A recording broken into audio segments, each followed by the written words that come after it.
Yo, peace was good. Welcome to another hip hop album review. This is part 98. The album that we're reviewing is Grand Puba's Real to Real album. This is his debut album, released in 1992. For those who don't know who Grand Puba is, he's an MC from New Rochelle, New York, which is like Westchester County. Which consists of cities like Mount Vernon, or I should say neighborhoods, Mount Vernon, Mount Vernon, New Rochelle, and YO, aka Yonkers, New York. And I think there's another one. I forgot the other one. But those three that I mentioned, those are like the major ones like that. A lot of people, when you think of Westchester County, you think of those three cities or neighborhoods, you want to call them, whatever.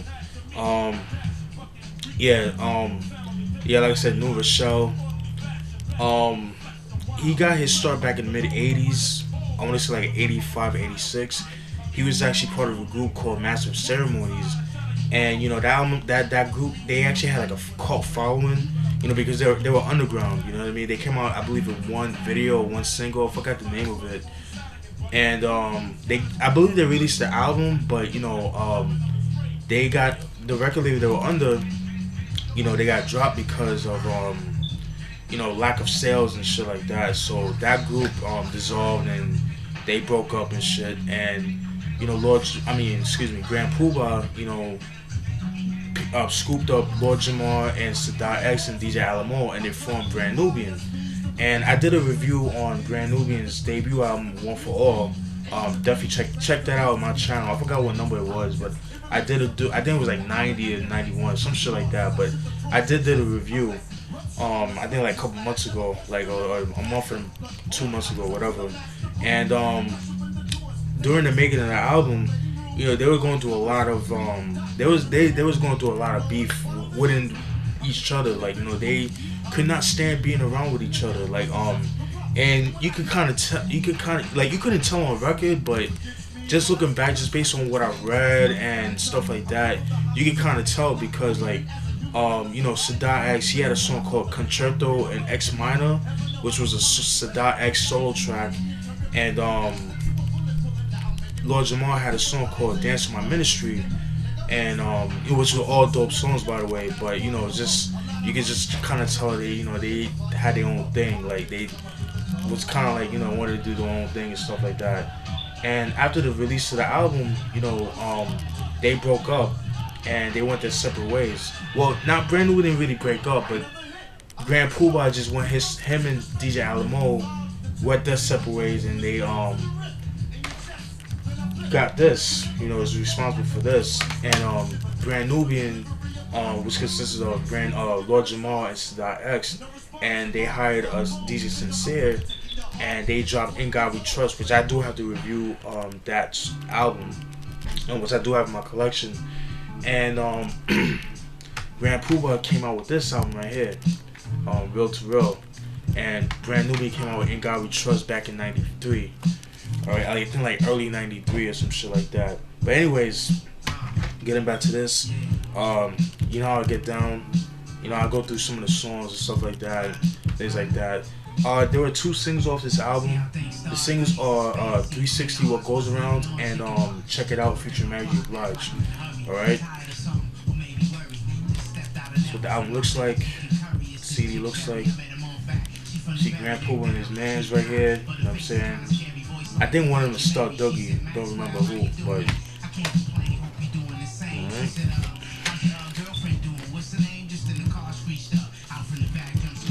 And the producers on the album, the production is done mostly by Grand Puba, because Grand Puba did make beats too.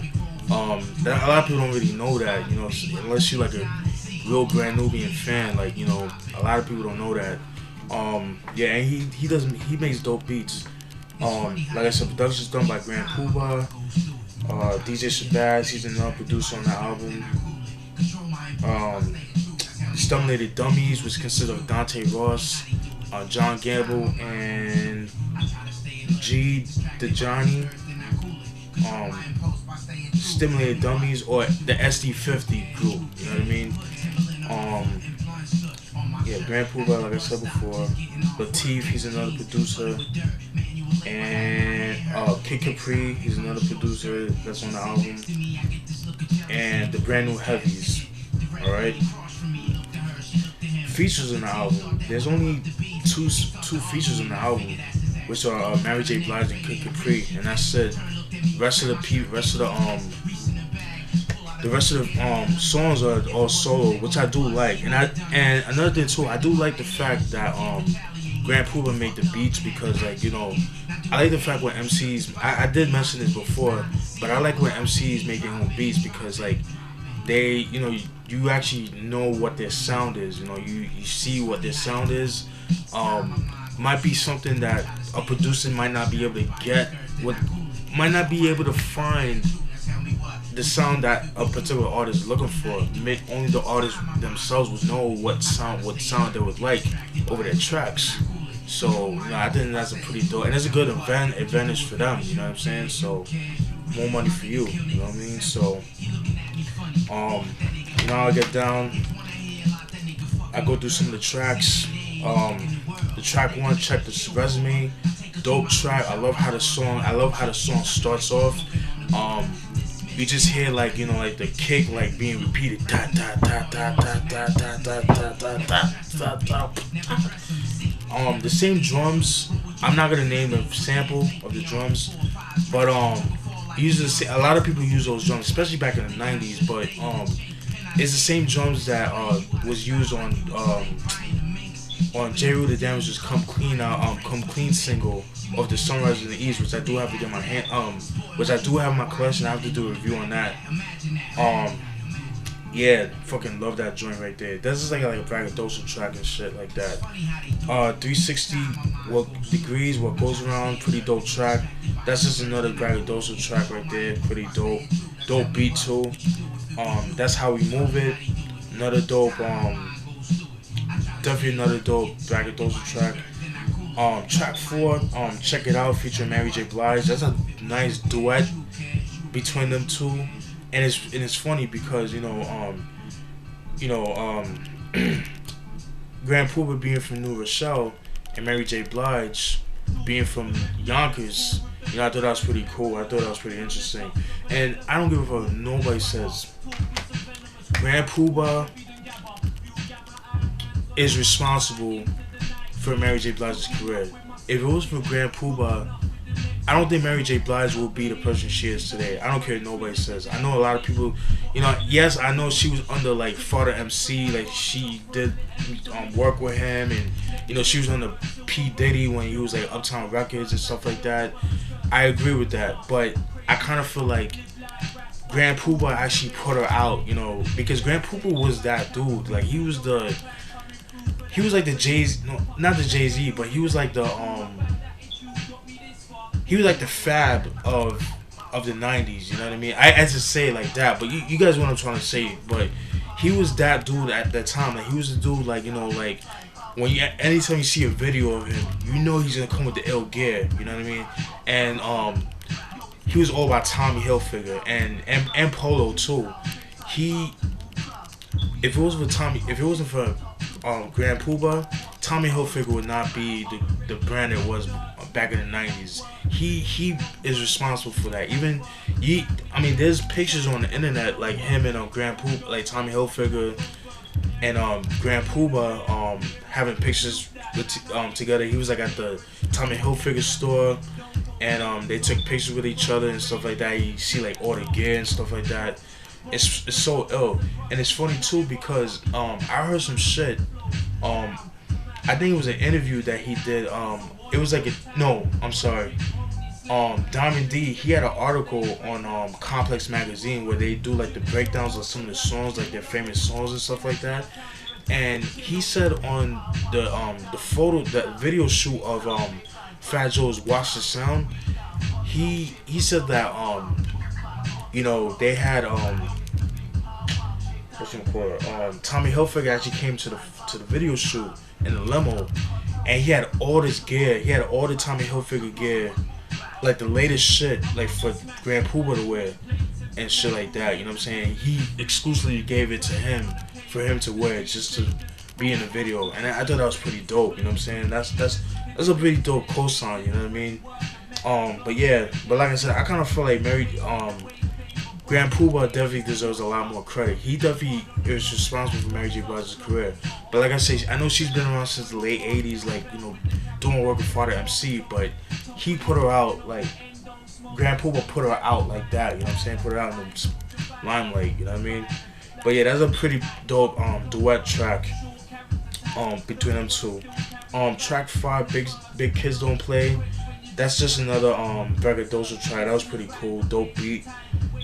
Track 6, Honey Don't Front. That's pretty much talk about the ladies and shit like that. Just him trying to get the skins. You know what I mean? And you know how that go. You know how you fellas. You know how that shit go. You know what I'm saying? Shorties be fronting and shit like that, but you gotta put that ill game and shit. Track 7, Lick Shot. That was a pretty interesting track. Towards the end of the track, I kind of feel like he did like a kind of like a little dart towards Brand New, towards Sadat X and Lord Jamar. Where he says he said the line, I forget what he said. He said something. What did he say? He said not all brothers, or just cause you black, you not just cause you're a brother doesn't mean you're a brother, some shit like that. That you praise to the Father, shit like that. Just pretty much like I can't remember what he said, but he just said like just paraphrase what he said. He's just saying like just cause you black, like doesn't make you a brother. You know what I mean? And just cause you spit the word, praise to the Father. It doesn't make you, a God body or some shit like that. And then there was a line where he said, like, kind of giving shout outs where he says, like, shout out to all my peoples in now rule, all the cool ones, not the fool ones.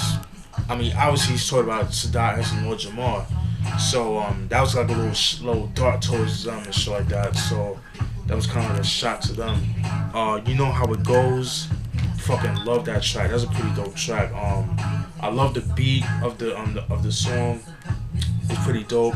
It's kind of like a mini autobiography of of Grand Puba. Talks about how his mom's is Yardi, so he's Jamaican. So which I didn't know that, but it makes sense. You know what I mean? That was pretty cool. Pretty dope track. Track 9, Real to Real, another dope track. It's just like another braggadocio track. Track 10, Soul Control. That's a pretty interesting track. Soul Controller. It's pretty much like showing you guys like, yo, listen, I'm still God body. I still speak the lessons. I ain't forget about y'all. I got y'all. And he speaks the lessons on that track, Soul Controller. That's what I got from that, because one thing about this album that I noticed with Grand Puba, he kind of shows you his lighter side. Like, he's not always serious. He's not always speaking the lessons. Like, he's still a dude that likes to wear nice gear, nice clothes, likes to drink, likes to smoke, likes to fuck. I mean, it's just real nigga shit. You know what I'm saying? And he kind of shows you that with this album. You know what I mean? And I think that's pretty cool. Like I said, that's track 10, Soul Controller. It's just pretty much, speaking the lessons of 5% Nation. He's a 5%er. So, he pretty much saying like, yo, I got you. I haven't forgot my lessons. Here it is. That's what I got from that. Track 11, Proper Education. I love that track. It pretty much talks about how, and what I like about it is like not only that, but it has like it's like a reggae style beat. And he kind of like does like a reggae flow type of joint of throughout the whole song. And the Proper Education, he talks about about how like the government is trying to downgrade the black men and shit like that. He had a line where he said why does black licorice taste the worst? Why does the black jelly bean taste the worst? And when he said that, I was like, yo, that's crazy, because it kind of bring me back to where I don't know if you guys seen the movie American History X, but in the beginning of the movie, when Edward Norton's character Derek, he got out of jail. That's when he had full hair and all that shit. This is like right after You know, he's trying to change his ways. But in the beginning, his boy, the fat dude, I forgot his name in real life, but he's a dope actor and he lost mad weight. So I salute to you, my dude. But anyways, when he went to the apartment where they were staying at, there was a scene where like he picked up a big ass bowl of jelly beans, and there was like a black jelly bean in like in the middle of the bowl. He took it out, threw that shit away, and the rest was like all white, like different colors and shit like that. But like there was like one black one on top, and he got rid of it. And it just kind of shows you like, yo, and it is so fucking true. And it kind of goes back to the Willie Lynch syndrome, where they, you know how like light skinned people are considered the best and dark skinned people are considered the worst, and the whole like white signifies cleanliness, the angel, you know, all the good shit, whereas the black represents evil, dirtiness, stuff like that. And that's what I got from that track, you know what I mean? It just talks about that, and you know, it talks about like, you know, why, you know, just like the government's conspiracy just to keep the black people down and stuff like that, you know, with the schools and stuff like that and things of that nature. I thought that was a pretty dope track. Track 12, Back It Up, it doesn't say it, but it features Kid Capri, and Kid Capri, I like the fact like they had like a back and forth type of track, you know what I'm saying? It's kind of like a back and forth verse, which is pretty dope. Kind of like Together Forever by Run DMC, but not as good, but it's actually, but I like it though. It's pretty dope. I like the beat, pretty dope. Track 13, Baby What's Your Name, love that song. That song right there, he actually it's kind of like, you know, he kind of does like a melodic singing type of joint, you know what I mean? Like, but he's rhyming at the same time, and it's pretty dope. It's just pretty much talk about like, you know, it's a girl type of track, you know what I mean? Just trying to get with the girl and stuff like that, you know, trying to be romantic and stuff like that. He actually does his thing. Track 14, which is a bonus track, is the 360 Degrees, the SD50 remix, the Stimulated Dummies, which consists, like I said, which consisted of Dante Ross, Dante Ross, John Gable, and that dude G. And that's just the remix. I prefer the album version. That's just my opinion. And track 15, Who Makes the Loop, that was produced by the Brand New Heavies. That was a pretty dope track. I think that song was actually featured on their first album. I think it was called Heavy Experience, some shit like that. I forgot the name of that album, but that's a pretty dope album too. And that's it, folks. Like I said, there was not really much to really go through because a lot of songs, you know, consist of his braggadocio tracks. Like he talks about how he has the illest gear, you know, talks about how he drinks 40s. He loves to drink. Like he explains that in that whole album, in this whole album. Like he was talking about drinking 40s, drinking Guinness Stout and shit like that. Like I said earlier in the video, he kind of shows you guys his lighter side. Like, you know, like he's not always serious. He's not always spitting the lessons. You know, just showing like he's a regular dude. Like, you know, that likes to chase women, likes to party, likes to wear nice gear, you know, things of that nature. And that's what I got from that. I highly recommend checking this album out. Very underrated in my opinion. I feel like a lot of people, when they think of 1992, they rarely talk about this album. The real heads know about it, but you know, some cats, they don't really talk about this album too much. You know what I mean? I guess it's because of its association with Brand Nubian and what they're about. But yeah, man.